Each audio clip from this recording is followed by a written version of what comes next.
जय माताजी। आप सर्वोने हेतपूर्वक जय माताजी। जय श्री कृष्ण। जय श्री स्वामीनारायण। माता દુર્ગાજીની નવમી શક્તિનું નામ સિદ્ધિદાત્રી છે. આ બધા પ્રકારની સિદ્ધિઓને આપનારી છે. નવરાત્રિ પૂજનના નવમા દિવસે આ દેવીની ઉપાસના કરવામાં આવે છે.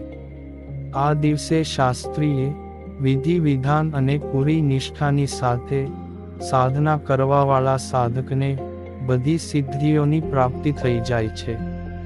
સૃષ્ટિમાં તેને માટે કશું જ અગમ્ય રહી જતું નથી અને તેનામાં બ્રહ્માંડ પર પૂર્ણ વિજય પ્રાપ્ત કરવાનું સામર્થ્ય આવી જાય છે. સિદ્ધ ગંધર્વ યક્ષાદેર સુરૈર મરૈર્પી સેવ્યમાના સદા ભૂયાત સિદ્ધિદા સિદ્ધિદાયિની. માર્કંડેય પુરાણના મુજબ અળિમા, મહિમા, ગરિમા, લધિમા, પ્રાપ્તિ, પ્રાકામ્ય, ઈશિત્વ અને વશિત્વ આ 8 સિદ્ધિઓ હોય છે. શ્રીકૃષ્ણ જન્મખંડમાં આ સંખ્યા 18 બતાવવામાં આવી છે, જેમના નામ આ પ્રકારના છે: 1. અણિમા, 2. લધિમા, 3. પ્રાપ્તિ, 4. પ્રાકામ્ય, 5. મહિમા, 6. ઈશિત્વ, વાશિત્વ, 7. સર્વકામાવસાયિકતા, 8. સર્વજ્ઞત્વ, 9. દૂરશ્રવણ, 10. પરકાય પ્રવેશન, 11. વાક્સિદ્ધિ, 12. કલ્પવૃક્ષત્વ, 13. સૃષ્ટિ, 14. સંહારકરણ સામર્થ્ય, 15. અમૃત, 16. સર્વન્યાયકત્વ, 17. ભાવના, 18. સિદ્ધિ. માંગ સિદ્ધિદાત્રી ભક્તો અને સાધકોને આ બધી સિદ્ધિઓ આપવામાં સમર્થ છે. દેવી પુરાણના અનુસાર ભગવાન શિવે દેવીની કૃપાથી જ આ સિદ્ધિઓને મેળવી હતી. એમના આશીર્વાદથી જ ભગવાન શિવનું અડધું શરીર દેવીનું બન્યું હતું. આ જ કારણે તેઓ સમગ્ર લોકમાં અર્ધનારેશ્વર ના નામે પ્રસિદ્ધ થયા હતા.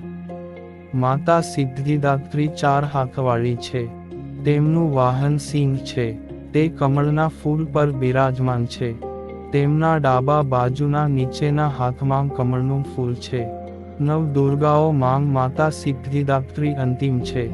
અન્ય 8 દુર્ગાઓની પૂજા ઉપાસના શાસ્ત્રીય વિધિ વિધાનના મુજબ કરતા ભક્ત દુર્ગા પૂજાના 9મે દિવસે આ દેવીની ઉપાસના કરે છે.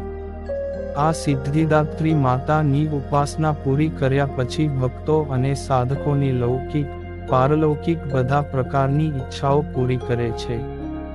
સિદ્ધિદાત્રી માંગના કૃપાપાત્ર ભક્તોની અંદર કોઈ એવી કામના શેષ બચતી જ નથી જેને તેઓ પૂરી કરવા માંગતા હોય.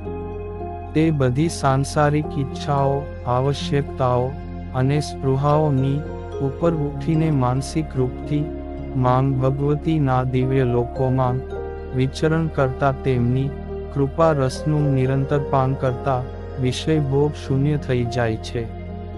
માંગના ચરણોનું આ સાનિધ્ય મેળવવા આપણે સદા નિયમનિષ્ઠ રહીને તેમની ઉપાસના કરવી જોઈએ. માંગ ભગવતીનું સ્મરણ, ધ્યાન, પૂજન એમને આ સંસારની અસારતાનો બોધ કરાવતા વાસ્તવિક પરમ શાંતિદાયક અમૃત પદની તરફ લઈ જવાવાળી છે. 9મું નોરતું નવરાત્રિના 9મા દિવસે તલનો ભોગ લગાવીને દાન આપો. તેનાથી મૃત્યુ ડરથી રાહત મળશે, સાથે જ દુર્ઘટનાથી બચાવ પણ થશે.